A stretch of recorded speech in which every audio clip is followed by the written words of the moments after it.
I'm Dan Nevans and welcome to episode 10 of the bagpipe tutorial series. Today we're looking at the Flower of Scotland. So what I'm going to do in this video is I'm going to give you a brief rundown of structure, explain a couple of things about the score, and I'm just going to play through the tune.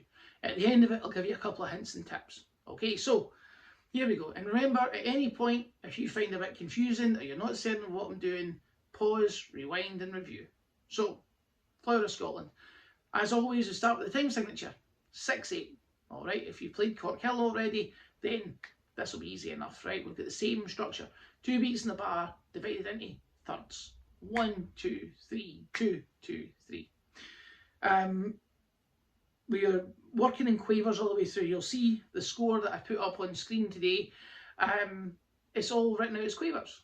Some of those quavers are tied together to make longer note values, but your job as you learn this tune, the point of learning this tune, is to count quavers, to think about structure. Get us in that mindset of what note values do what, how do I fill up time.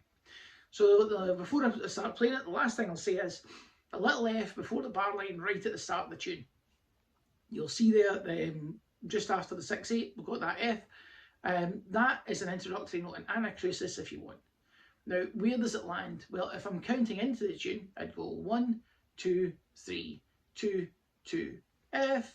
I'd put that F on the 6th quaver of the count in. Alright, and you'll see me do that as I play through the tune. So here we go. Flower of Scotland with the 1 bar count in. 1, 2, 3, 2, 2.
Okay, so that's a Flower of Scotland. So what I'd say to you there is, in your playthrough at home, all you're trying to pick up from this video is the shape of the tune and be able to count the quavers. So as the score appears on screen, what I'd advise is, the first couple of times that you watch this video, that you're just trying to work that out. What's the relationship between what Dan's playing and what it says on the screen? You should be able to tap your foot, clap your hands, click your fingers, along with me pretty easily, and find where all those quavers are. Then my big advice is break it into 2 bar phrases. Pause, rewind, review.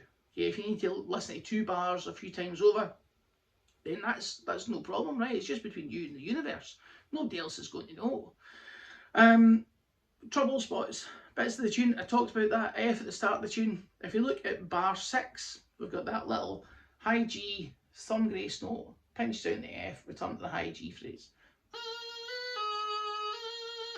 Just make sure you're being thorough there. Get the thumb, a good distance off. It's not coming off the chanter to the side. It's just hanging behind the chanter, but that wee ½ inch. That's all it needs to be. The end of that line, we've got your bar 8. What a change between D and E there. Look, it's going to happen if you're going to play this instrument. You're going to have to learn how to do that. So make sure you're practicing that E, D, E movement. Make the new note before you close the old note. Don't want to hear any crossing noises. Don't worry about a false note in the beginning. You'll quickly start to massage that into being smooth.